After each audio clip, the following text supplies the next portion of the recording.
بسم الله الرحمن الرحيم الحمد لله رب العالمين والعاقبة للمتقين والصلاة والسلام على خاتم الأنبياء والمرسلين سيدنا ومولانا محمد رحمة للعالمين. أما بعد فإن أصدق الحديث كتاب الله وأحسن الهدي هدي سيدنا محمد صلى الله عليه وسلم وخير الأمور عواقبها وشر الأمور محدثاتها وكل محدثة بدعة وكل بدعة ضلالة. وبالسند المتصل منا إلى الشيخ الإمام الهمام الأمير المؤمنين بالحديث أبي عبد الله محمد بن إسماعيل بن إبراهيم بن المغيرة بن بدر اليماني الجوفي البخاري رحمه الله تعالى. اللهم انفعنا بعلومه وعلومهم أجمعين آمين يا رب العالمين.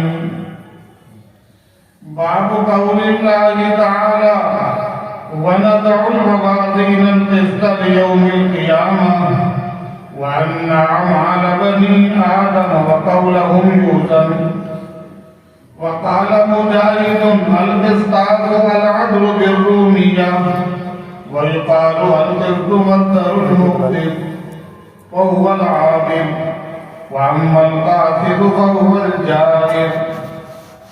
وبه قال حدثنا أحمد بن إسحاق قال حدثنا محمد بن فضيل عن عمارة بن القعقاع عن أبي زرعة عن أبي هريرة رضي الله تعالى عنه وعنهم أنه قال النبي صلى الله عليه وسلم كلمتان حبيبتان إلى الرحمن خفيفتان على اللسان ثقيلتان في الميزان سبحان الله وبحمده سبحان الله العظيم.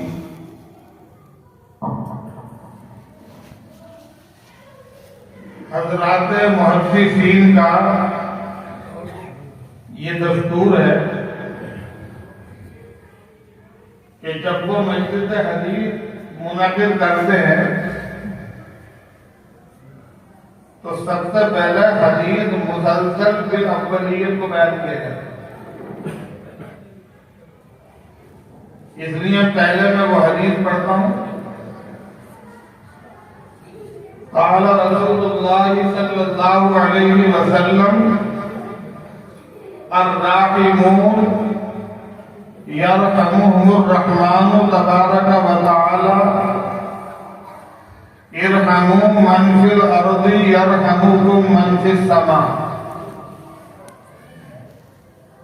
یہ حدیث مسلسل بالاولیت کہلاتی ہے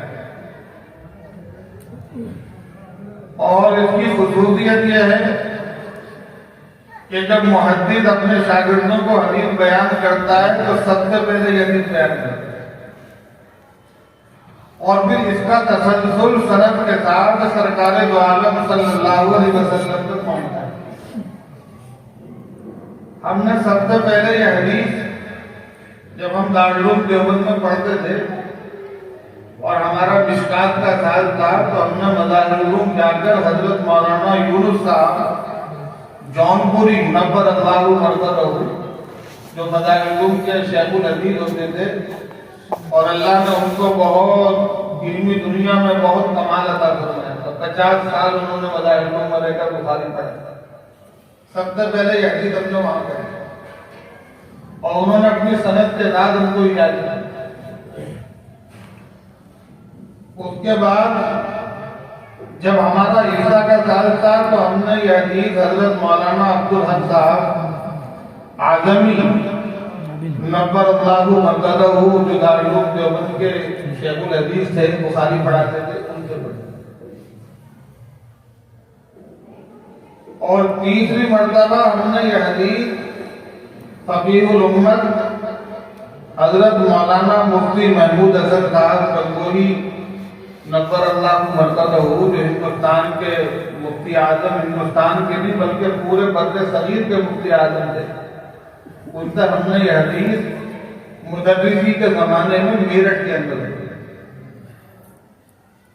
حضرت مولانا محمد یونس صاحب اور حضرت مولانا یونس صاحب ان دونوں نے پڑھی حضرت شیخ الحدیث مولانا زکریا صاحب رحمۃ اللہ،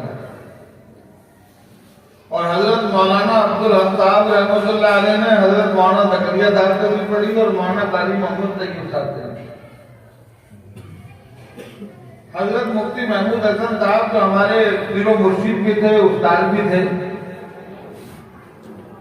وہ فرماتے تھے کہ میں نے 3 درجن مرتبہ مسلسلات شیخ الحدیث مولانا زکریا صاحب سے پڑھی، 36 مرتبہ، کانپور کے زمانے قیام میں بھی، اور اس سے پہلے مظاہرون کے زمانے قیام میں بھی، اور اس کے بعد کانپور کے بعد دارالعلوم کے زمانے قیام میں بھی، جب تک حضرت شیخ الحدیث صاحب رحمۃ اللہ علیہ کا مسلسلات پڑھنے کا معمول رہا، ان کی صحت نے اجازت دی، تو حضرت مفتی صاحب رحمۃ اللہ علیہ سفر کر کے وہاں پہنچتے تھے اور اس تاریخ میں بالکل ناغہ نہیں کرتے تھے، اور تبادل کے ساتھ ہر سال مسلسلات پڑھتے۔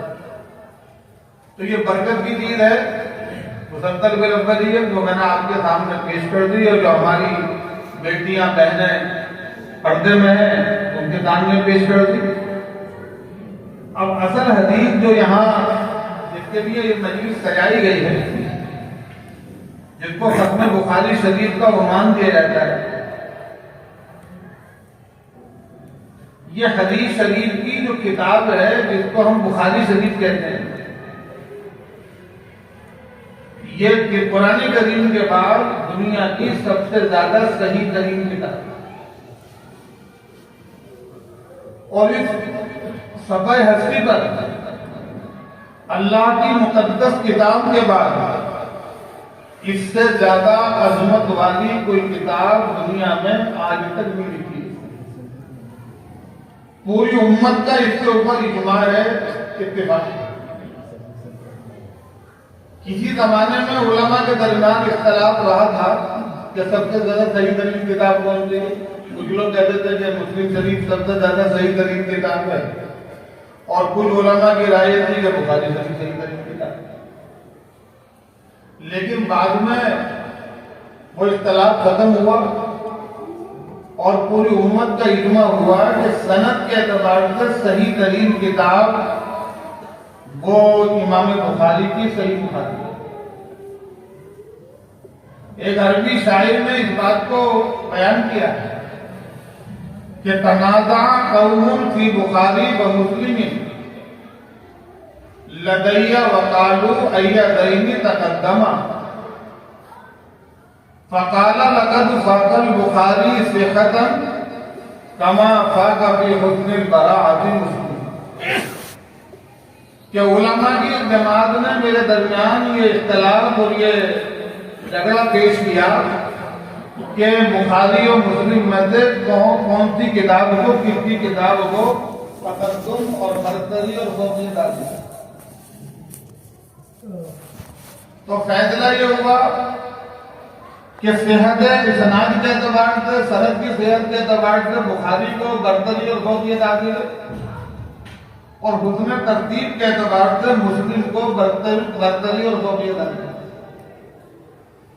امام مسلم رحمۃ اللہ علیہ کی عادت مبارکہ یہ ہے کہ وہ ایک حدیث، ایک مضمون کی حدیث کو ایک ہی جگہ نقل کرتے ہیں، لہذا کسی حدیث کو تلاش کرنا ہو تو مسلم شریف میں تلاش کرنا آسان ہوتا ہے۔ اور امام بخاری رحمۃ اللہ علیہ کی عادت مبارکہ یہ ہے کہ وہ پہلے ایک ترجمہ قائم کرتے ہیں عنوان، اور پھر ایک حدیث میں جتنے مسائل ثابت ہو سکتے ہیں ہر الگ الگ عنوان قائم کر کے ہر عنوان کے تحت اس حدیث کو بار بار ذکر کرتے ہیں۔ اس نے بخاری شریف میں حدیث کا تکرار کیا، اس لیے شراح بخاری فرماتے ہیں فقہ البخاری فی تراجیم، کہ امام بخاری کا تفقہ وہ ان کے تراجم کے عنوان پر ہے۔ اس کے ترجمۃ الباب امام بخاری کا سب سے اہم بحث ہوتی ہے، اور محدثین نے اس سلسلے میں خالی تراجم کے سلسلے میں بڑی بڑی کتابیں محدثین نے لکھی۔ شیخ الہند رحمۃ اللہ علیہ کی الفاظ تراجم مستقل کتاب ہے، اگرچہ وہ مختصر ہے، اور شیخ الحدیث مولانا زکریا صاحب رحمۃ اللہ علیہ کی الفاظ تراجم کئی جلدوں کے اندر ہے، اور انہوں نے تراجم کے اوپر بحث کی ہے، احادیث پر بحث نہیں کی ہے کہ تراجم میں ان ترجمۃ الباب میں امام بخاری کیا کہتے ہیں۔ امام بخاری کے تراجم کو سمجھنا یہ بہت بڑے دل گردے کی بات ہے، اور امام بخاری نے اتنی دقت نظر سے کام لیا ہے کہ آنے والے جتنے بھی سلسلہ حدیث کے شہدوار آئیں گے اس میں غور کریں گے تو نئے نئے معنی اس سے اخذ کرتے چلے جائیں گے۔ ان کے بعد کے محدثین، خاص طور سے ہمارے فخر المحدثین مولانا سید فخر الدین صاحب رحمۃ اللہ علیہ، اور ان کے بعد کے لوگوں میں حضرت مولانا یونس صاحب رحمۃ اللہ علیہ، انہوں نے غور و فکر کر کے تراجم کے اندر وہ بات بیان کی۔ وہ کہتے ہیں کہ میری رائے یہ ہے کہ امام بخاری یہاں یہ کہنا چاہتے ہیں، یہ میری رائے یہ ہے، یہ میری رائے یہ ہے کہ ان کا اجتہاد ہے، امام بخاری خود کوئی طریقے مطلق تھے، تو بعد کے محدثین نے اپنے اپنے رایت آرا سے وہ معنی بھی اخذ کیے جو معنی پہلے کے محدثین نے نہیں نقل کی۔ پھر امام بخاری رحمۃ اللہ علیہ ابواب کے اندر ترتیب بھی رکھتے ہیں۔ اس نے مولانا سید فخر الدین صاحب کی کتاب ہے قول النصیح فیما یتعلق بترتیب تراجم الصحیح، انہوں نے صحیح بخاری کے تمام تراجم کے درمیان باقاعدہ ترتیب قائم کی ہے، اور واجبی کے اندر کتاب ہے، اس کا نام ہے قول الفصیح، اور ایک کتاب اور کیا قول النصیح، اور قول النصیح کے اندر ترتیب کو بیان کیا ہے، قول الفصیح کے اندر ترجمے کے مقصد کو بیان کیا ہے، دونوں کتابیں عربی کے اندر۔ حضرت امام بخاری رحمۃ اللہ علیہ نے پہلا عنوان سب سے پہلی حدیث بیان کی اور سب سے پہلا عنوان قائم کیا وہ ہے وحی کا عنوان، اور سب سے آخر میں جو عنوان قائم کیا ہے وہ ہے بدل اعمال کا عنوان۔ جبکہ جتنے بھی مصنفین، چاہے وہ حدیث کے مصنفین ہوں یا فقہ کے مصنفین ہوں، کتب فقہ کے لوگ تو عام طور سے کتاب طہارت تک بھی کتاب شروع کرتے ہیں، لیکن محدثین جنہوں نے سنن مرتب کی ہیں انہوں نے اپنی کتاب ابواب الطہارت میں، لیکن امام بخاری اور امام بخاری کی کتاب سنن نہیں ہے بلکہ الجامع الصحیح ہے۔ اس کے سب سے پہلے انہوں نے کتاب الوحی کا عنوان قائم کیا، باب بدء الوحی، پھر کتاب الایمان کا عنوان قائم کیا، اور اس کے بعد میں کتاب العلم اور دوسرا عنوان قائم کیا۔ امام بخاری رحمۃ اللہ علیہ نے باب بدء الوحی لا کر امت کو یہ پیغام دیا ہے کہ اس دین کی بنیاد وحی پر ہے، دین کا بنیادی مقصد وحی ہے۔ اب جس وحی کو جبرائیل علیہ السلام براہ راست لے کر آئے وہ وحی مطلوب، اور جن مضامین کا القاء اللہ رب العزت نے رسول اللہ صلی اللہ علیہ وسلم کے قلب اطہر پر فرمایا وہ وحی غیر مطلوب۔ قرآن بھی وحی ہے اور احادیث شریفہ بھی وحی ہے۔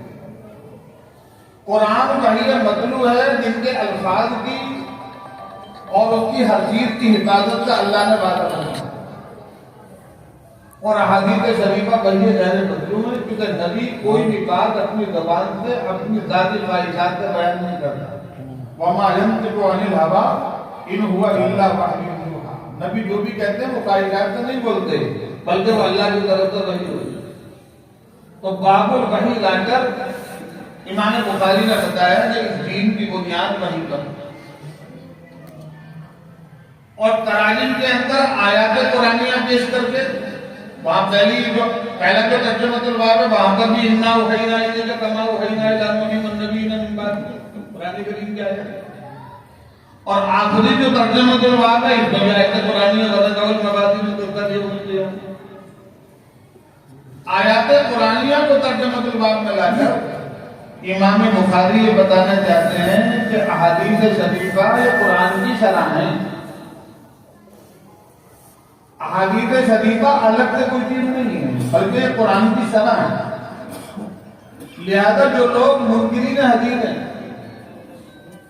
جو اپنے آپ کو اہل قرآن کہلاتے ہیں امام بخاری نے ان کے اوپر رد فرمایا کہ قرآن اور حدیث کا دونوں کا جوڑ ہے, دونوں کا جوڑی دامن کا ساتھ ہے.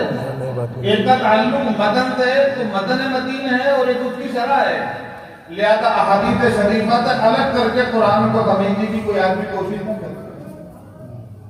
اگر محض قرآن ہدایت کے لیے کافی ہوتا تو اللہ تعالیٰ اپنے حبیب سرکار دو عالم صلی اللہ علیہ وسلم کو مبعوث نہ فرماتا.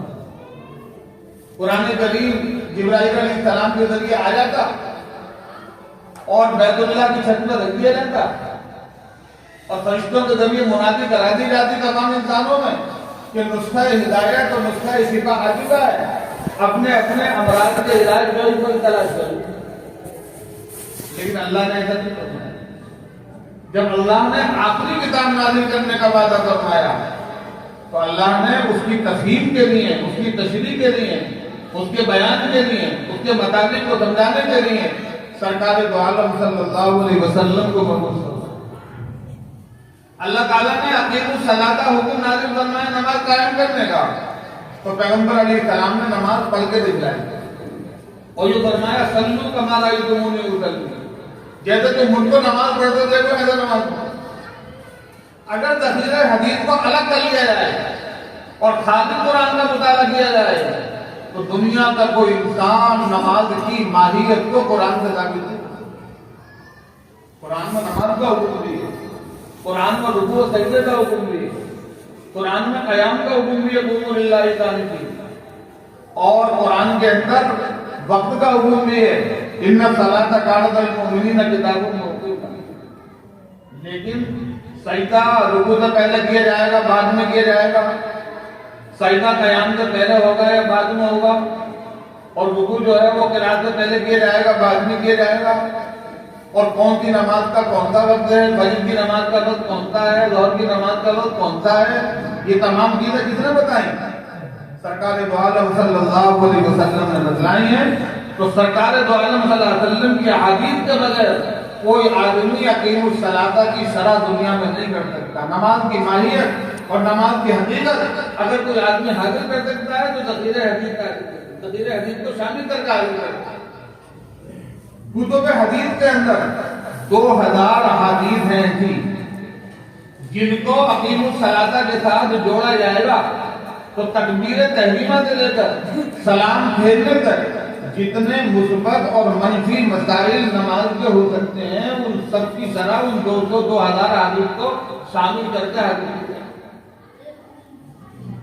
نماز فقہا نے لکھا ہے کہ نماز تکبیر تحریمہ سے لے کر اور سلام پھیرنے تک جتنے مسائل مثبت اور منفی ہو سکتے ہیں وہ 300 کے قریب مسائل. نماز میں اتنے واجبات ہیں, اتنے فرائض ہیں, اتنے شرائط ہیں اور اتنے مستحبات ہیں, پھر اتنے مکروہات ہیں, پھر اتنے مفسدات ہیں. ان سب چیزوں کو شامل کیا جائے تو 300 مسائل ہیں اور وہ 300 مسائل احادیث شریف بتاتے ہیں. قرآن کریم نے زکات کا حکم فرمایا زکات ادا کرو. اب زکات کا نصاب کتنا ہے, سونے کا نصاب کتنا ہے, چاندی کا نصاب کتنا ہے. کوئی آدمی تاجر ہے تو اپنا نصاب کیسے متعین کرے گا, سونے سے کرے گا, چاندی سے کرے گا. مویشیوں کا نصاب کتنا ہے, کوئی گھوڑے پالتا ہے, کوئی اونٹ پالتا ہے, کوئی گائے بیل پالتا ہے, کوئی بھینس پالتا ہے, کوئی بکریاں پالتا ہے, ان کا نصاب کتنے سے کیا؟ سرکار دو عالم صلی اللہ علیہ وسلم نے ان کا نصاب متعین فرما کر تمام عاملوں کو, گورنروں کو بھیجا. تو آپ اس زکات کی تفسیر کے لیے کتب حدیث میں 500 آیات. تو امام بخاری رحمۃ اللہ علیہ تراجم میں ابواب کے اندر قرآن کریم کی آیت لے کر یہ بتانا چاہتے ہیں کہ حدیث شریفہ قرآن کی شرح ہے اور اس کے ذریعے وہ منکرین حدیث جو اپنے آپ کو اہل قرآن کہلاتے ہیں ان کی تردید کرتے ہیں. پھر قرآن و حدیث کو سامنے رکھ کر حضرات فقہاء کرام نے اس کی درجہ بندی فرمائی کہ اتنے واجبات ہیں، اتنے فرائض ہیں، اتنے گناہ ہیں۔ حضرات فقہاء کرام کی محنتوں کے بغیر آدمی اپنے طور پر اپنی عبادات کا نقشہ مرتب کرنا چاہے یا اپنے معاملات کا نقشہ مرتب کرنا چاہے تو نہیں کر سکتا۔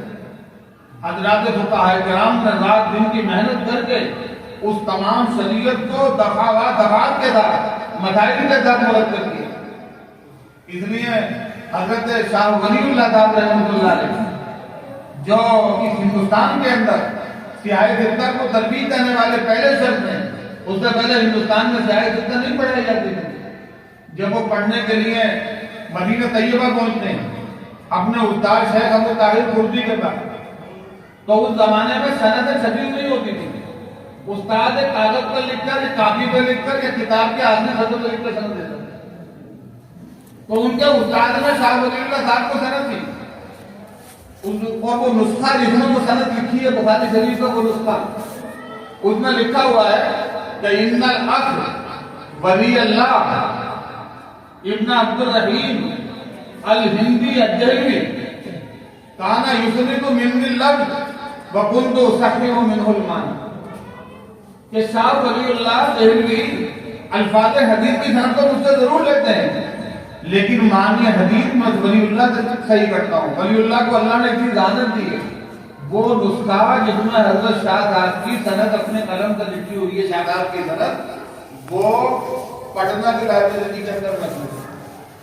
میں نے تو وہ نسخہ نہیں دیکھا، لیکن میرے استاد مولانا مفتی سعید صاحب پالن پوری نقر اللہ مرتضی نے وہ نسخہ پٹنہ جا کر دیکھا اور انہوں نے فقط کے اندر بتلایا کہ وہ نسخہ میں نے اپنی آنکھوں سے دیکھا ہے جو شاہ ولی اللہ صاحب کو ان کے استاد نے سمجھا، اور انہوں نے جگہ جگہ لکھا ہے الفقہاء عالم بمعانی الاحادیث، کہ فقہاء جو ہے وہ حدیث کے معنی کو زیادہ جانتے ہیں، اس لیے بغیر فقہاء کے احادیث شریفہ اور آیات قرآنیہ کو مسائل کو اپنے ذہن سے مستنبط کرنا یہ گمراہی کا راستہ ہے۔ ہمارے حضرت فقیہ الامت نفر اللہ مرتضی سناتے تھے کہ ایک محدث تھے، غیر مقلد محدث، تو جب وہ استنجا کرتے تھے تو 3 رکعت نماز پڑھتے، کسی نے پوچھا وہ یہ کیوں کرتے ہو؟ حدیث میں آتا ہے من استجمر فلیوتر، اب من استجمر فلیوتر جو آدمی استنجا کرے تو وتر پڑھے، انہوں نے مطلب یہ نکالی، حالانکہ اس سے مانا وتر پڑھنے کا نہیں، یہ علامت اس بات کی کہ کسی استاد سے حدیث نہیں پڑھتے۔ اگر استاد سے پڑھتے تو بتاتے کہ جو آدمی استنجا کرے اور ڈھیلوں سے استنجا کرے تو 3 دفعہ 3 ڈھیلے استعمال کرے، یا 5 ڈھیلے استعمال کرے، یا 60 ڈھیلے استعمال کرے، 7 عدد ڈھیلے استعمال کرے۔ ایک محدث تھے، ان کا معمول یہ تھا کہ جب جمعے کا دن آتا تھا تو اپنے بالوں کی صفائی حلق حجامت جمعے کے بعد کرتے تھے، اگر بالوں کا حلق کا نمبر جمعے سے پہلے نہیں کرتے۔ ان سے پوچھا کہ بھائی یہ کیوں کرتے ہو تم؟ تو ان کو فرمایا کہ رسول اللہ نبی صلی اللہ علیہ وسلم عن الحلق یوم الجمعہ قبل الصلاۃ، ان حلق پڑھا کو، حالانکہ وہ لفظ ہے حلق، کہ رسول اللہ صلی اللہ علیہ وسلم نے جمعے کی نماز میں کوئی جامع مسجد میں جائے تو حلقہ بندی نہ منع کرنا، تو اس حلق کو جو ہے حلق پڑھ جاؤ۔ اس حدیث کے لیے استاد کا ہونا ضروری ہے، استاد سے صحیح نسبت ہونی چاہیے، تب جا کر نہیں سمجھنا ہے۔ تو بہرحال میں بتا رہا تھا کہ پہلے فوٹو لینے والوں نیچے بیٹھو،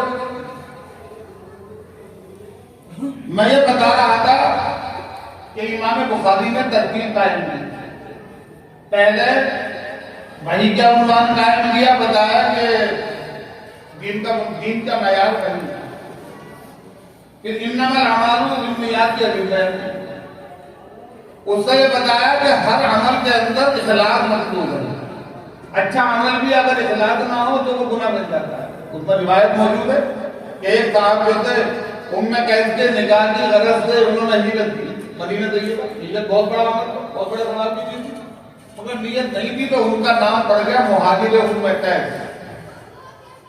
قیس کے لیے ہجرت کی ہے، اللہ کے لیے ہجرت کی، تو ہجرت کیا تھا محبوب عمل، نیت کے فساد کی وجہ سے وہ باطل ہو سکتا ہے، اور نیت اچھی ہو تو ہمارے جو جائز اعمال ہیں، عبادات کے آداب کے قبیل سے جو اعمال ہیں وہ بھی عبادت بن جاتی ہے۔ ہم نے مکان بنایا، اس پر روشن دان لگایا، کھڑکی لگائی، تو اگر روشن دان لگانے کا مقصد یہ ہے کہ ہوا ہے تو جائز ہے، کوئی ناجائز نہیں، تازہ ہوا ملنی چاہیے۔ اور اگر روشن دان کا مقصد یہ ہے کہ اذان کی آواز آئے گی، وقت میں نماز پڑھنے جائیں گے، تو یہی کھڑکی، یہی روشن دان ہمارے لیے عبادت بن جائے گا، برابر ثواب ملتا ہے۔ اور اگر روشن دان لگانے کی نیت یہ ہے کہ باہر کے ہم عورتوں کو دیکھیں گے، نامحرموں کو دیکھیں گے، تو یہ کھڑکی ہمارے لیے عذاب بن جائے گی، گناہ بن جائے گی۔ ایک جائز عمل غلط نیت کرنے سے وہ گناہ بن جاتا ہے، اور صحیح نیت کرنے سے وہ عبادت بن جاتا ہے۔ اسی طرح ہر عمل کے اندر نیت مطلوب ہے۔ اگر کوئی آدمی علم دین حاصل کرے اور فاسد نیت سے حاصل کرے تو حدیث میں آتا ہے صلی اللہ علیہ وسلم من طلب العلم لیمالی به العلماء او لیجادل به الطباع ادخلہ اللہ النار۔ جو آدمی علم حاصل کرے علماء سے جھگڑا کرنے کے لیے، بیت و مباحثہ کرنے کے لیے، یا عوام پر اپنی علم کی دھار جمانے کے لیے، اور لیضرب به وجوه الناس الیہ، ان لوگ کے بہت بڑے عالم ہیں، بہت بڑے محدث ہیں، بہت بڑے مقدس ہیں، حدیث میں آتا ہے ادخلہ اللہ النار، اللہ ایسے آدمی کو جہنم میں داخل کرے۔ اور جو آدمی علم حاصل کرے اللہ کی رضا کے لیے تو اللہ کی رضا حاصل ہوگی۔ تو علم دین کا حصول اگر غلط نیت سے ہو جائے تو وہ دخول جنت کا ذریعہ ہے۔ اسی طرح سے ہر عمل جس کے اندر نیت حاصل ہوگی تو وہ انسان کے کام ہے۔ امام بخاری فرماتے ہیں کہ ہر انسان کو اپنی نیت خالص کرنی چاہیے، خالص نیت کے ساتھ اللہ کی رضا کے لیے، اللہ کے مخلوق کے لیے عمل کرنا چاہیے۔ اس کے بعد میں امام بخاری نے کتاب الایمان قائم کیا اور یہ بتایا کہ کسی بھی عمل کے معتبر ہونے کے لیے ایمان ضروری ہے۔ بغیر ایمان کے کوئی عمل اللہ کے مقبول نہیں، دنیا کے اندر مقبول ہو سکتا۔ دنیا میں کوئی غیر مجرم میں اس نے پانی پلایا باہر تو لوگ کہیں بھی بہت اچھا آدمی پانی پلا رہا، پیارے لوگ غریب کو کھانا کھلا رہا، کہیں وہ بہت اچھا آدمی ہے۔ لیکن اللہ کے یہاں اس عمل کے مقبول ہونے کے لیے ایمان شرط ہے۔ جب رسول اللہ صلی اللہ علیہ وسلم نے مکہ المکرمہ کے اندر لوگوں کو ایمان کی دعوت دی تو کفار مکہ نے کہا کہ محمد صلی اللہ علیہ وسلم یہ کہتے ہیں کہ ہمارے ماننے والے جنت میں جائیں گے، ہم بھی تو حاجیوں کی خدمت کرتے ہیں، ہم بھی تو حاجیوں کو پانی پلاتے ہیں، ہم بھی تو بیت اللہ کی خدمت کرتے ہیں، ہمیں جنت کیوں نہیں ملے گی؟ تو قرآن کریم میں فرمایا اجعلتم سقایۃ الحاج وعمارۃ المسجد الحرام کمن آمن باللہ والیوم الآخر وجاہد فی سبیل اللہ لا یستوون عند اللہ۔ کہ تم نے حاجیوں کے پانی پلانے کو، مسجد حرام کے آباد کرنے کو ان لوگوں کے عمل کے برابر سمجھ لیا جو اللہ پر ایمان رکھتے ہیں؟ فرمایا لا یستوون عند اللہ، اللہ کے برابر نہیں ہو سکتے۔ اس عمل کا دنیا میں فائدہ ہو سکتا ہے لیکن آخرت میں کسی بھی عمل کے مقبول ہونے کے لیے ایمان شرط ہے۔ امام بخاری نے کتاب الایمان بیان کیا، پھر ایمان کے درجات بیان کیے، لیکن لفظ ایمان جو تصدیق قلبی ہے وہ ہر انسان کو ہونا چاہیے۔ تصدیق قلبی کے ایمان کی حقیقت جو متکلمین کے رائے ہے۔ باقی محدثین فقہاء کہتے ہیں ایمان نام ہے تصدیق قلبی کا، اقرار باللسان کا، عمل بالارکان کا، تین چیزوں کے مجموعہ ہے ایمان، اس کو ایمان کامل کہتے ہیں۔ لیکن اہل سنت والجماعت کی رائے ہے کہ تینوں چیزیں ایمان کامل کی شرط ہیں۔ اگر کسی آدمی کا عمل نہیں ہے تو ایمان تو ہے مگر عمل کے نہ ہونے کی وجہ سے اس کو کافر نہیں کرتے۔ خوارج کہتے ہیں کہ وہ کافر ہو جائے گا، معتزلہ کہتے ہیں وہ ایمان سے نکل جائے گا، کفر میں داخل نہیں ہوگا، وہ منزلتم بین المنزلتین کے قائل۔ اور اقرار لسانی دنیا کے احکام کے اجرا کے لیے شرط۔ کتاب الایمان کے بعد کتاب العلم اور باب الاعتصام بالکتاب والسنہ، اور اس کے بعد کتاب الطہارہ، پھر کتاب الصلاۃ، کتاب الزکوٰۃ، کتاب الجنائز، بہت سارے عنوان قائم ہیں۔ تو امام بخاری فرماتے ہیں کہ ایمان کے بعد طہارت ایک عمل ہے، نماز ایک عمل ہے، زکوٰۃ ایک عمل ہے، حج ایک عمل ہے۔ ان تمام اعمال کا دنیا سے جانے کے بعد وزن ہو، سب تاخیر میں وزن اعمال کی بات۔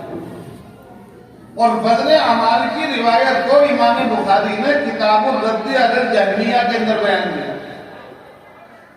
کتاب الرد علی الجہمیہ اور کتاب التوحید کے اندر بیان کیا۔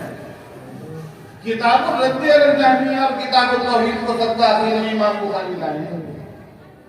اس سے امام بخاری نے خاص طور سے علماء کو، اہل علم کو یہ بتلایا کہ دین کو خس و خاشاک سے پاک کرنا، بدعات سے پاک کرنا، اور دین کو فتنوں سے پاک کرنا اور آنے والے فتنوں کا مقابلہ کرنا، یہ اہل علم کی ذمہ داری بنتی ہے۔ امام بخاری رحمۃ اللہ علیہ کے زمانے میں معتزلہ کا فرقہ تھا، جہمیہ کا فرقہ تھا، خوارج کا فرقہ تھا۔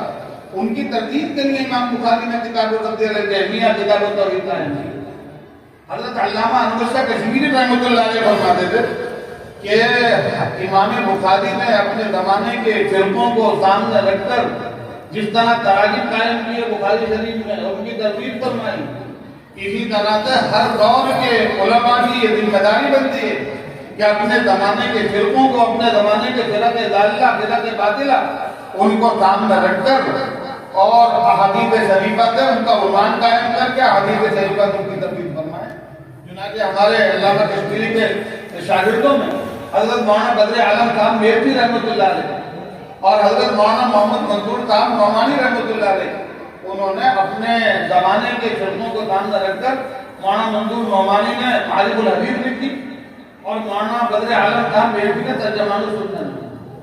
تو فرقوں کی تردید، رد فرق باطلہ، رد فرق ضالہ، یہ علماء کی ذمہ داری ہے۔ یہ امام بخاری نے کتاب التوحید الجہمیہ ادا کرتے ہیں۔ آج کل کسی زمانے میں بہت سے فرقے پائے جاتے ہیں، آپ جانتے ہیں ان کو، اور آج کل جو نیا فرقہ وجود میں آ رہا ہے وہ شکیلی فرقہ ہے۔ شکیل بن حنیف نام کا ایک آدمی تھا، دربھنگہ کا رہنے والا، وہ 14 سال مرکز نظام الدین میں رہا، حضرت مولانا انعام الحسن صاحب کے زمانے، اور اس کے کچھ بات، اس کے بعد باہر نکلے وہ اور اپنے اندر کے جو کافی خیالات تھے ان کا تشریح شروع کر۔ اب وہ اپنے آپ کو مہدی ہونے کا دعویٰ کرتے ہیں، اورنگ آباد کے اندر ٹھہرے ہوئے، سامنے آتے نہیں ان کے چہرے آتے ہیں، وہ کہتے ہیں کہ جس مہدی کے آنے کا احادیث شریفہ میں جس مہدی کے آنے کی پیشگی کوئی کی گئی ہے وہ میں ہوں۔ اب ان سے پوچھو کہ جس مہدی کے آنے کی پیشگی کوئی کی گئی ہے ان کا نام تو محمد ہوگا، ان کے ابا کا نام عبداللہ ہوگا، اور وہ مدینے کے اندر پیدا ہوا، اور یہ دربھنگہ کے اندر پیدا ہوئے۔ ان کا نام ہے شکیل اور ان کے ابا کا نام ہے حنیف۔ تو کہاں شکیل بن حنیف، کہاں محمد بن عبداللہ المہدی المنتظر۔ لیکن ایک بہت بڑا طبقہ ہمارے عصری تعلیم سے وابستہ اسکول و کالجوں سے جڑا ہوا طبقہ آج آہستہ آہستہ ان کو مہدی ماننے لگا ہے، اور اتنا پکا ہو چکا ہے کہ ان کو سمجھایا جائے تب بھی وہ سمجھنے کے لیے تیار نہیں۔ اور وہ سمجھے نہ سمجھے، وہ تو ہدایت اللہ تعالیٰ دے دے، لیکن ان فتنوں کو سمجھ کر اپنے لوگوں میں بیان کرنا، ان فتنوں سے آگاہ کرنا، یہ اہل علم کی ذمہ داری ہے۔ امام بخاری نے یہ رسم دیا۔ یہاں پہلے بعد میں جو آیت کریمہ لائے وَنَضَعُ الْمَوَازِينَ الْقِسْطَ لِيَوْمِ الْقِيَامَةِ، کہ ہم قیامت کے دن انصاف کی ترازو قائم کریں، یعنی وزن اعمال ہوگا۔ اس وزن اعمال کی قرآن کریم میں متعدد جگہ پر وزن اعمال کو بیان کیا گیا ہے۔ وَالْوَزْنُ يَوْمَئِذٍ الْحَقُّ فَمَنْ ثَقُلَتْ مَوَازِينُهُ فَأُولَئِكَ هُمُ الْمُفْلِحُونَ، یہ وزن حق ہے۔ ایک جگہ فرمایا اما من ثقلت موازینہ فهو فی عیشۃ راضیہ واما من خفت موازینہ فامہ ہاویہ۔ تو وزن کے سلسلے میں قرآن کریم میں جگہ جگہ بیان کیا ہے، قرآن قیامت کے دن وزن ہوگا۔ تو امام بخاری فرماتے ہیں یہ سارے اعمال ہیں، ان اعمال کا قیامت میں وزن۔ معتزلہ وزن کا انکار کرتے ہیں، کہتے ہیں وزن اعمال نہیں ہوتا، اور معتزلہ کہتے ہیں کہ اعمال جو ہیں یہ اعراض ہیں اور اعراض کا وزن نہیں ہو سکتا۔ اعراض کہتے ہیں قائم بالذات کو، اور جوہر کہتے ہیں قائم بالذات کو۔ جو قائم بالذات ہے اس کا وزن ہوتا ہے، جو قائم بالغیر ہے اس کا وزن نہیں ہوتا۔ کسی زمانے میں اس اعتراض میں وزن تھا، اور محدثین نے اس زمانے میں اس کے جوابات دیے، لیکن آج اس اعتراض کا کوئی وزن نہیں، کیونکہ آج کل تو بخار کا ٹیمپریچر ناپ لیتے ہیں، آرام سے بتا دیتا ہے ڈاکٹر کہ اتنے ڈگری بخار ہے۔ ہوا کو پیمائی، ہوا کو ناپ لیتے ہیں، گرمی سردی کا ٹیمپریچر ناپ لیتے ہیں، دل کی دھڑکنوں کو ناپ لیتے ہیں۔ تو اب ساری چیزوں کی جب پیمائش ممکن ہے دنیا کے انسانوں کے آلات کے ذریعے، جو چیزیں ہمیں آنکھوں سے نظر نہیں آتی، ہوا ہے ہمیں نظر نہیں آتی، لیکن ہوا کا ٹیمپریچر ناپنے والی مشینیں موجود ہیں، اور مشینیں ظاہر ہے وہ انسانوں نے بنائی ہیں۔ تو جب انسانوں کے بنائے ہوئے مشینوں کے ذریعے ان سارے آلات کی پیمائش ہو سکتی ہے، تو اللہ رب العزت انسانوں کے اعمال کو کیوں بدل نہیں کرتا؟ اللہ کی قدرت پر کیوں اشکال ہوتا ہے؟ لیکن جس زمانے میں یہ آلات ایجاد نہیں ہوئے تھے، اس زمانے میں محدثین نے اس کا جواب دیا۔ بعض محدثین نے فرمایا کہ اللہ تعالیٰ ان آلات کو اجسام کی شکل دے دے، تو جن چیزوں کو تولا جائے گا وہ اجسام ہوں گے، وہ آلات نہیں ہوں گے۔ اللہ تعالیٰ آلات کو اجسام سے بدل دیں گے، کنورٹ کر دیں گے۔ اور بعض محدثین نے فرماتے ہیں کہ جن رجسٹروں میں وہ اعمال لکھے جائیں گے ان رجسٹروں کو تولا جائے گا۔ اب جس کے رجسٹر زیادہ ہوں گے نیک اعمال کے وہ کامیاب ہوگا، اور جس کے رجسٹر بدکاریوں کے زیادہ ہوں گے وہ ناکام ہوگا۔ اور اس کی تائید ایک حدیث پاک سے ہوتی ہے، جس حدیث کو محدثین کی اصطلاح میں حدیث بطاقہ کہا جاتا ہے۔ حدیث شریف میں آتا ہے کہ ایک آدمی میدان حشر میں حاضر ہوگا اور اس کے 99 رجسٹر گناہوں کے موجود ہیں، اور ایک رجسٹر منتہائے نظر تک ہوگا، جہاں تک اس کی نگاہ جائے گی وہاں تک رجسٹر ہوگا، اتنا زبان نہیں۔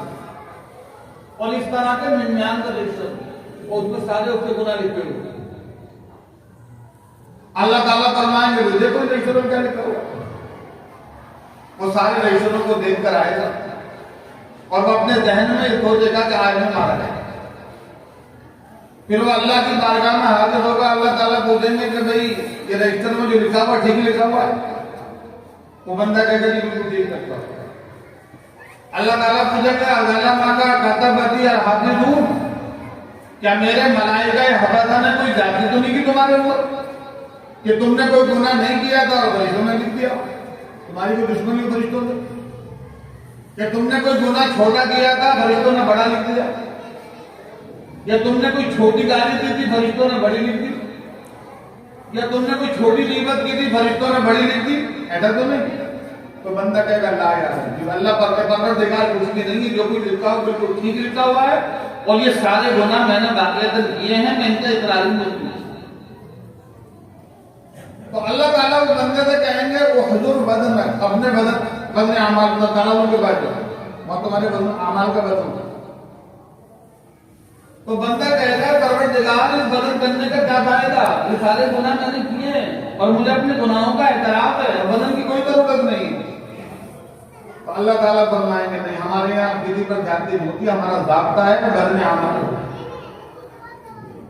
تو وہ سارے 99 رجسٹر ایک پڑھنے کے اندر گناہ والے پڑھنے کے اندر رکھے تھے، اور اللہ تعالیٰ چھوٹا سا کاغذ کا ٹکڑا نکالیں گے، اس کو نیکیوں کے پڑھنے میں لکھ دیں گے جس میں لا الہ الا اللہ محمد رسول اللہ لکھا ہوا ہے۔ حدیث میں آتا ہے فتوضع السجلات فی کفۃ والبطاقۃ فی کفۃ اخرى، کہ ان سارے رجسٹروں کو ایک پڑھنے میں رکھا جائے گا اور اس پردے کو دوسرے پڑھنے میں رکھا جائے گا۔ پھر فرمایا طاشت السجلات وثقلت البطاقۃ، کہ وہ ایک پرچہ جو ہوگا وہ بھاری پڑ جائے گا اور یہ 99 رجسٹر جو ہے وہ ہلکے پڑ جائیں گے۔ تو رسول اللہ صلی اللہ علیہ وسلم فرماتے ہیں لا یثقل ما اسم اللہ شیء، اللہ کے نام کے ساتھ کوئی چیز بھاری نہیں ہو سکتی ہے، اللہ کا نام اس میں لکھا ہوا۔ فرمایا کائنات عالم میں جب بھی تولا جائے گا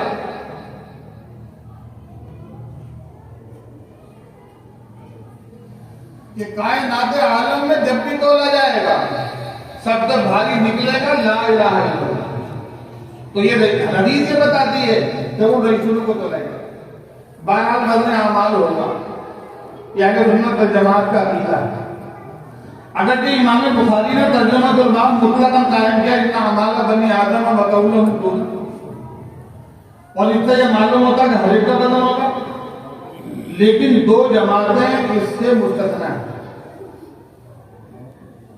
ایک وہ جماعت کفار کی جن کے پاس کفر ہوگا، کفر کے ساتھ کوئی نیکی نہیں ہوگی، اور ایک وہ جماعت اہل ایمان کی جن کے پاس ایمان کے ساتھ ساتھ نیکیاں ہی نیکیاں ہوں گی، انبیاء ہیں، شہداء ہیں، صلحاء ہیں۔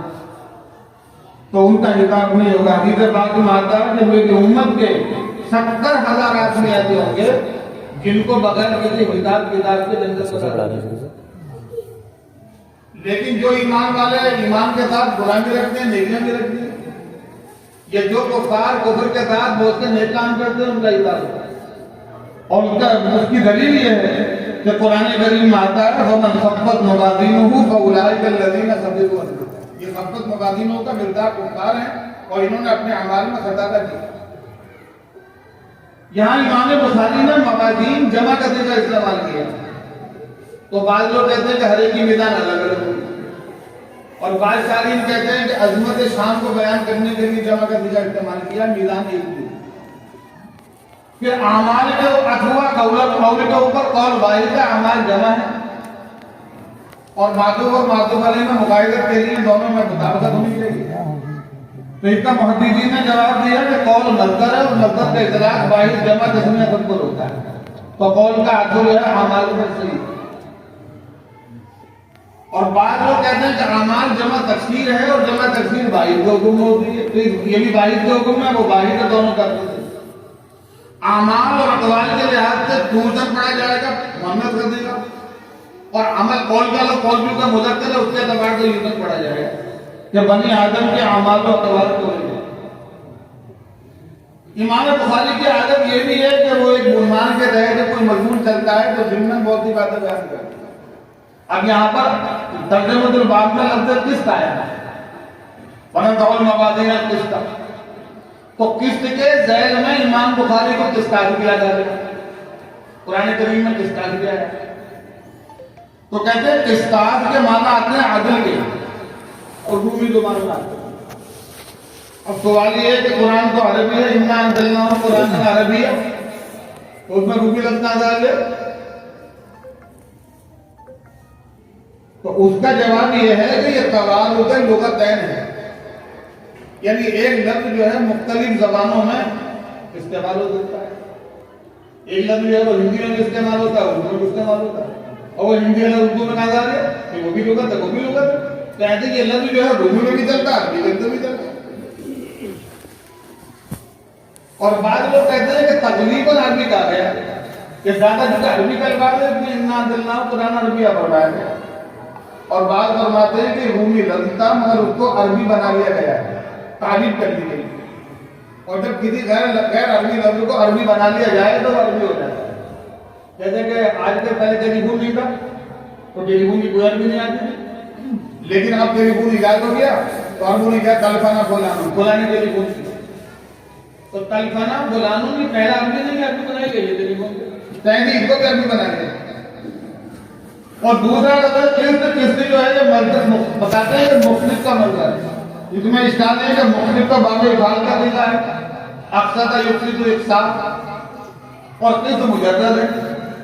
تو مختلف کا مصدر کس کے اندر ہو سکتا ہے, مختلف کا مصدر تو اقصاد ہوگا, باب افعال کا مصدر تو اقصاد ہونا چاہیے.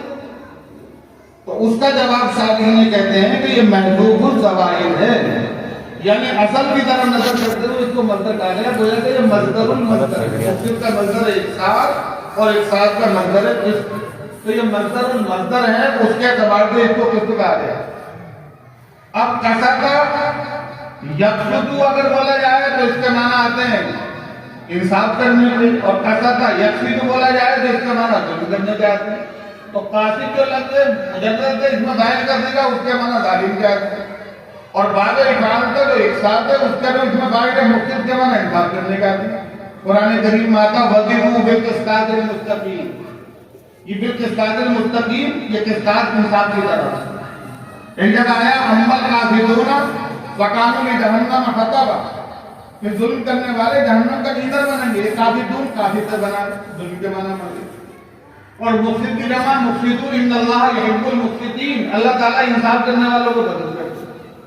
یہ ترجمہ الباب ہے. اب بات چونکہ مختصر ہونی ہے, خواتین بہت دیر تک بیٹھی ہیں, آپ لوگ دیکھتا ہیں خواتین بہت پہلے سے بیٹھی ہیں, ان کو اور بھی تقاضے ہیں اس بات کو مختصر کریں.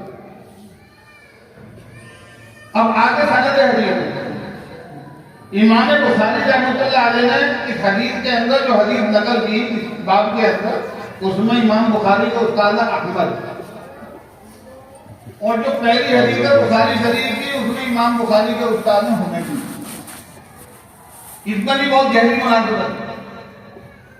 امام بخاری نے حمیدی کی سند نقل کی سب سے پہلے اور احمد کی سند نقل کی سب سے بعد میں. احمد کی حدیث، احمد کی سند سے ابن امام بخاری فرماتے ہیں، یہ اشارہ دینا چاہتے ہیں کہ بلغ الحمد فی الاولی والآخرہ، کہ شروع میں بھی آخر میں بھی اللہ ہی حمد کے مستحق.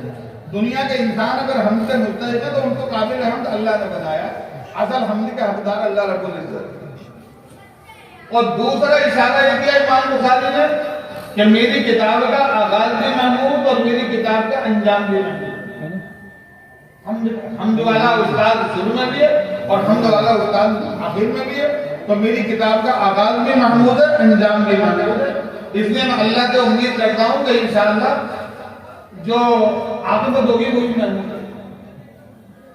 پھر امام بخاری جو پہلی سند لائے ہیں وہ سند کے اعتبار سے غریب ہے اور آخری جو حدیث ہے وہ بھی غریب ہے.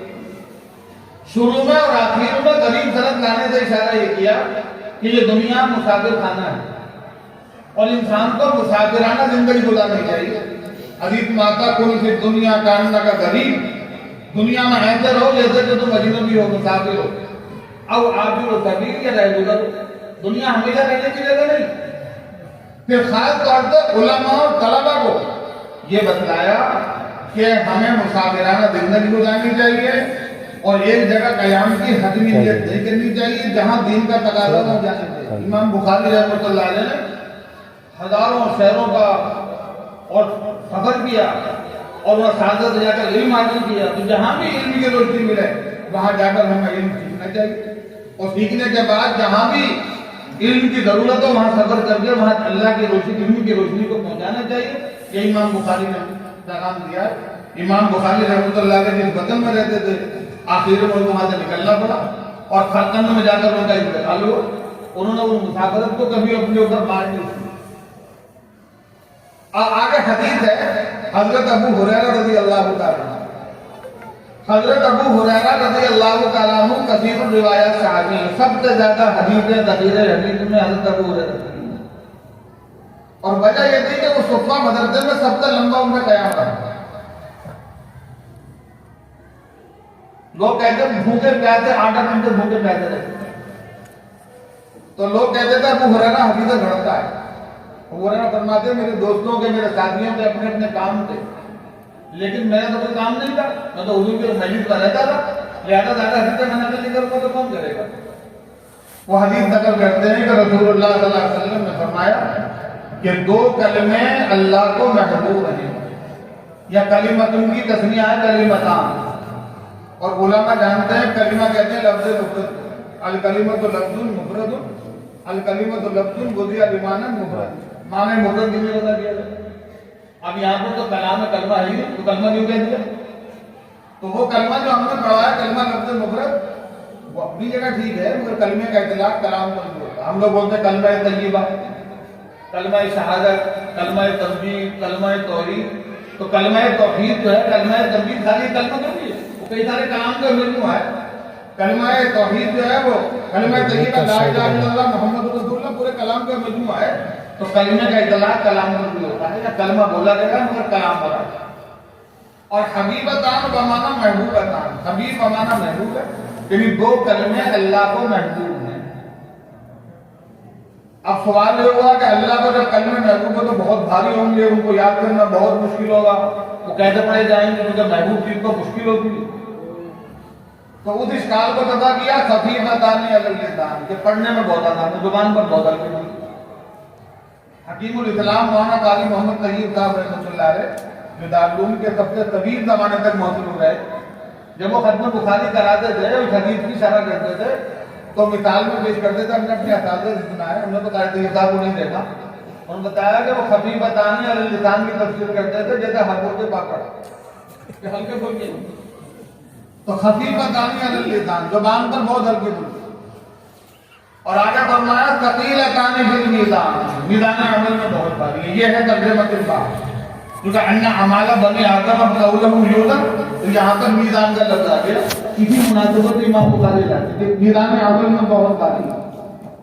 اور وہ دو کلمے سب لوگ کہہ رہے ہیں جو ہماری خواتین وہ بھی کہہ رہے ہیں، سبحان اللہ و بحمدہ سبحان اللہ العظیم، سبحان اللہ و بحمدہ سبحان اللہ العظیم، سبحان اللہ و بحمدہ سبحان اللہ العظیم۔ سبحان اللہ، اس سے اللہ کی پاکی بیان کی جاتی ہے، یہ کلمات تنظیم میں سے، اور حمد جو ہے یہ کلمات تعظیم میں سے۔ تو سبحان اللہ سے بتایا کہ اللہ تعالیٰ تمام نقائص سے منزہ اور مبرہ ہے، اور بحمدہ اور عظیم سے بتایا کہ اللہ تعالیٰ تمام صفات کمالیہ کے ساتھ متصف ہے، اور جو تمام صفات سلبیہ سے منزہ اور مبرہ ہو صفات نقصانیہ سے، اور تمام کلمات تمام صفات جمالیہ کے ساتھ متصف ہو، صفات کمالیہ کے ساتھ متصف ہو، تو وہ اللہ رب العزت کی ذات ہو سکتی ہے اور وہی ہمارا معبود ہو سکتا ہے۔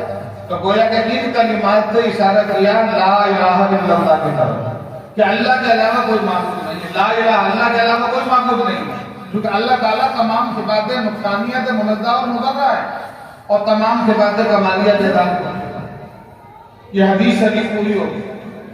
اب یہ مجمع جو کہ اس میں براہ راست جو مخاطب ہے وہ ہماری بہنیں ہیں، تو اس میں ایک دو باتیں ان کے لیے میں اور کہنا چاہتا ہوں، پھر بات پوچھی۔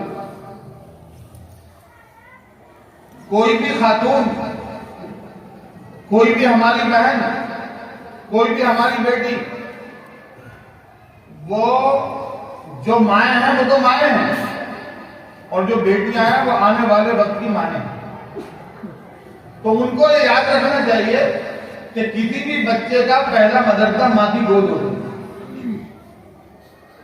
امام بخاری جیسا انسان جس کی کتاب کو پوری دنیا میں قبولیت سے نوازا، جو اقام الکتب بعد کتاب اللہ کہلاتی ہے، ان امام بخاری کی تربیت میں خاتون کا دخل ان کی والدہ،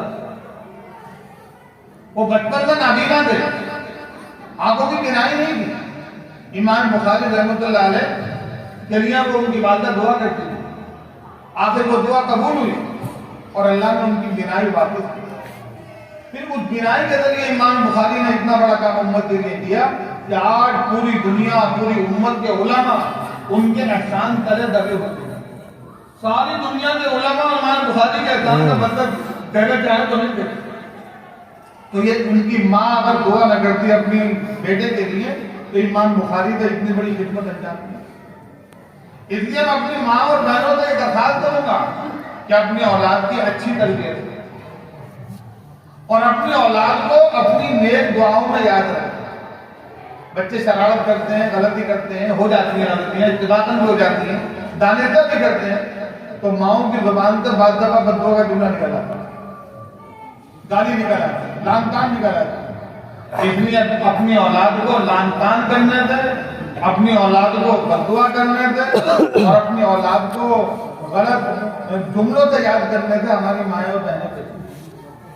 امام حرم شریف کے بہت بڑے امام سدیس رحمۃ اللہ علیہ، ان کا واقعہ میں نے ایک جگہ پڑھا کہ میں بچہ تھا اور میرے گھر میں مہمان آئے ہوئے تھے والد صاحب کے پاس، اور میری والدہ ان کے لیے کھانا بنا رہی تھی، اور میں شرارتی تھا، تو میں نے شرارت میں باہر کی دھول لا کر ہانڈیوں میں ڈالا، اور میری والدہ کو کتنا غصہ آیا ہوگا کہ مہمان گھر پہ بیٹھے ہوئے ہیں، ان کے کھانا کھلانے کا تقاضا ہے اور کھانا بننے کے قریب ہے، اور بیٹے نے باہر کی دھول لا کر ہانڈی میں ڈال دی۔ تو اس حالت میں میری والدہ نے کوئی مجھے گالی نہیں دی، میری پٹائی نہیں کی، مجھے بددعا نہیں دی۔ میری والدہ نے غصے میں اتنا کہا کہ اللہ تجھے حرم کا امام بنا، تو اللہ نے ان کو حرم کا امام بنا۔ آپ بتائیے کسی کے گھر کھانا بن رہا ہو اور بیٹا جو ہے شرارت کر کے اس میں کوئی گندی چیز ڈال دے تو ماں کو غصہ آئے گا نہیں؟ کتنا غصہ آ سکتا ہے؟ لیکن اس ماں نے غصہ نہیں کیا، اس ماں نے اپنے بیٹے کو دعا دی تو اللہ نے ان کے بیٹے کو حرم کا امام بنا۔ آج ان کے حرم کے امام دعا کرتے ہیں، ان کی قرآن بولتے ہیں۔ تو اپنے بچوں کی اچھی تربیت ہو اور اپنے بچوں کو بددعا دینے سے، لعن طعن کرنے سے۔ محدثین کی جماعت میں ایک بہت بڑے محدث گزرے ہیں، اہل علم جانتے ہیں، ان کا نام ہے ربیعہ، وہ عبد الرحمن فرد السیر کے بیٹے ہیں۔ عبد الرحمان فرروخ دیار ایک بہت بڑے مجاہدین اسلام میں تھے. ان کا واقعہ کتابوں میں لکھا ہوا ہے. جب اپنے گھر بیٹھے ہوئے تھے, خلیفۃ المسلمین نے اعلان کیا کہ فلاں جگہ جہاد میں جانا ہے, ان کو بلایا. تو انہوں نے اپنے سامان لیا, سفر کا سامان, اور چل دیا. اور بیوی ان کے حمل پہ تھی, 10,000 اشرفیاں خرچے کے لیے بیوی کو دے کر گئے, اور یہ کہہ کر گئے کہ آنے کے بعد میں حساب لوں گا, پائی کا حساب لوں گا, حساب رکھنا. وہ چلے گئے, ایک شہر فتح کیا, دوسرا فتح کیا, تیسرا فتح کیا, فتوحات کا سلسلہ بڑھتا چلا گیا, اور وہ اپنے گھر لوٹتے ہیں پورے 28 سال کے. اب 28 سال کے بعد جب واپس لوٹیں گے تو یقیناً جو بچہ پیٹ میں تھا وہ 27 سال کا, 27.5 سال کا ہو چکا, اور وہ بچہ 27.5 سال کا ہو گیا. واپس لوٹے, بیٹا باہری دروازے پہ جو کمرہ تھا وہ موجود تھا, یہ اندر چلے گئے, میرا گھر ہے. بیٹے نے روک دیا, یہ بڑے کیا بیٹھے ہیں آپ, یہ میرا گھر ہے, میری والدہ پڑھتے سے رہتی, معاجی نے بھی آدمی نہیں جاتا میری والدہ کے باتوں کہتے جا رہے. اب وہ کہنے لگے میرا گھر ہے. اب دونوں کے دل میں یہ بدگمانی ہوئی. وہ عبد الرحمان کو سوچ رہے ہیں کہ میری بیوی نے میرے پیچھے جوان آدمی کو نکال دیا, اور باپ یہ سمجھ, بیٹا یہ سمجھ رہا ہے کہ یہ میری اماں کا کون پرانا یاد نکل آیا, یہ سمجھوتا چلا رہا. اب دونوں میں جھگڑا ہو. وہ کہتے ہیں میرا گھر ہے, میں اندر جاؤں گا. بیٹا کہتا نہیں جائیں گے, ہمیں پڑھتا رہتا ہے. آخر وہ آواز بلند ہوئی, اور ربیہ کی والدہ نے وہ آواز سنی کہ میرے شوہر کی آواز ہے. پھر آئیں کہ بیٹا یہ تمہارے ابا ہیں, میرے ہاتھ میں گئے ہوئے تھے, تم ان کو پہچانتے نہیں ہو, یا اجنبی آدمی نہیں ہے, تو آنے دو. اب والدہ نے اتنا کہا کہ اجنبی آدمی نہیں ہے, والد ہے. جھگڑا ختم ہو گیا بندے کو. ادھر نماز کی تیاری تھی, اور ربیہ نماز بھی تھی, اور نماز پڑھنے کے بعد ان کی درد حدیث کی مسجد لگتی تھی, وہ اپنے حدیث کے پڑھانے میں مشغول ہوئے. مورخین نے لکھا ہے کہ ان کی حدیث کی مجلس میں 10,000 طلبہ شریف تھے. ابھی اندر گئے, انہوں نے بیوی سے کہا کہ میرے شریف میں بیٹا, تو بیوی بولی میں تمہیں پائی کا حساب دوں گی, میرے پاس حساب لکھا ہوا ہے, لیکن تم کم سے کم سفر سے آئے ہو, غسل کر لو, کپڑے بدل لو, کھانا کھا لو, ناشتہ کر لو, آرام کر لو, اس سے حساب لینا ہے, کون سا بھاگ نہیں بیٹھ. اب بات سمجھداری کی تھی, انہوں نے کپڑے بدلے, غسل کیا, ناشتہ کیا, پھر مسجد میں نماز پڑھنے گئے. تو جماعت کی نماز ہوتی تھی, اپنی نماز پڑھی. نماز کے بعد دیکھا کہ سین مسجد میں 10,000 طلبہ بیٹھے ہوئے ہیں, اللہ کے رسول کی حدیثیں بیان ہو رہی ہیں. تو بہت دیر تک ٹیک کی نگاہوں سے دیکھتے رہے کہ نوجوان آدمی اتنا بڑا محدث ہمارے شہر میں کس کا بیٹا ہو سکتا ہے. کچھ دیر کے بعد گھر واپس آئے, اپنی بیوی سے کہا کہ نوجوان حدیث بیان کرنا کس کا ہے وہ, فرمایا کہ تمہارے بیٹا تو ہے جو پیٹ میں چھوڑ کے گئے. میں نے اس بیٹے کو تربیت دی, دینی تعلیم سکھلائی, اور تمہارے 10,000 اشرفیاں میں نے تمہاری بیٹے کی تعلیم و تربیت پر خرچ کی جائیں گی. میں نے تمہارے بیٹے کو محدث بنایا ہے, تمہارے مال کو میں نے ضائع نہیں کیا ہے. تو ایک عورت کی تربیت ہے جس کا شوہر 28 سال دین کی خدمت میں باہر رہا اور اپنے گھر لوٹ کر نہیں آیا, ایک خاتون نے اپنے بیٹے کو ربیعۃ الرائے جیسا محدث دیا ہے. تو میری بہنوں, آج بھی بودک وہی ہے, بس ذرا سوچنے کا فرق ہے. اپنے بچوں کی اچھی تربیت کریں, اپنے بچوں کو قابل بنائیں, اور اپنے بچوں کو دینی تعلیم دیں, اور اپنے بچوں کے لیے اچھی دعائیں کریں. امام بخاری رحمۃ اللہ علیہ کی والدہ اگر دعا نہ کر دی تو اتنی بڑی کتاب پڑھتی نہیں. میری دعا ہے کہ اللہ تعالیٰ ان باتوں کو جو کہی گئی ہیں ان کو بیان کو پر عمل کرنے کی توفیق عطا فرمائے. ایک بات رہ گئی, 2 منٹ میں اس کو کہوں. ہماری حدیث کی پڑھانے کا جو دستور ہے اس میں یہ رہتا ہے کہ سند بیان کی جاتی ہے. تو میں نے یہ کتاب بخاری شریف 2 استادوں سے پڑھی. جلد اول ایک استاد سے پڑھی, جلد ثانی ایک استاد سے پڑھی. جلد اول پڑھی حضرت مولانا نصیر احمد خان صاحب سے, جلد ثانی پڑھی مولانا عبدالحق صاحب, اور اتفاق سے دونوں کے استاد ہیں مولانا سید حسین احمد مدنی رحمۃ اللہ, اور ان کے استاد ہیں شیخ الہند مولانا محمود حسن دیوبندی رحمۃ اللہ, اور ان کے استاد ہیں مولانا قاسم نانوتوی رحمۃ اللہ جو دارالعلوم کے بانی ہیں, اور ان کے استاد ہیں شاہ عبد الغنی مجددی رحمۃ اللہ, اور ان کے استاد ہیں شاہ اسحاق صاحب رحمۃ اللہ علیہ جو شاہ عبد العزیز صاحب کے نواسے ہوتے ہیں, اور ان کے استاد ہیں شاہ عبد العزیز صاحب, اور ان کے استاد ہیں شاہ ولی اللہ. یہ شاہ ولی اللہ صاحب کی سند ہے. اس کے آگے کی سند یہ مولانا عاشق الہی بلی شہری کی کتاب ہے العناقید الغالیہ بالاسانید العالیہ، اس میں لکھی ہوئی، اور وہ صاحب کتاب کے سند ہے۔ صاحب کتاب کے بعد ہر حدیث کی سند حدیث کے اندر موجود ہے۔ تو سب سے چھوٹا واقعہ جو ہمارا پڑتا ہے، جو ثلاثی روایت آتی ہے، بخاری شریف میں بھی ثلاثی آتے ہیں، 22 ثلاثی آتے ہیں، 32، اور ترمذی کے اندر بھی ثلاثی آتے ہیں۔ تو ثلاثی جس میں 3 واقعے مصنف کتاب سے لے کر رسول اللہ صلی اللہ علیہ وسلم تک ہو کر کے وہ 3 واقعے، تو ان 3 واقعوں کو شامل کر کے جو سب سے چھوٹا واقعہ ہمارا ہو سکتا ہے وہ کم سے کم 35 واقعے۔ ان 35 واقعوں سے یہ حدیث رسول اللہ صلی اللہ علیہ وسلم سے سنی۔ تو جن بچیوں نے یہ کتاب پڑھی ہے، جو سبق میں شریک ہیں، اپنی ان دونوں استادوں کی سند سے کہا، دونوں استادوں کی سند ایک ہی ہے، میں ان بچیوں کو اجازت دیتا ہوں اپنی نقل کرنے کی۔ اللہ تعالیٰ اس ادارے کو بھی قبول فرمائے اور ان بچیوں کو بھی قبول فرمائے، ان کے معلمین کو، معلمات کو بھی قبول فرمائے، منتظمین کو بھی قبول فرمائے، اور سارے حاضرین کو قبول فرمائے۔ وآخر دعوانا الحمدللہ۔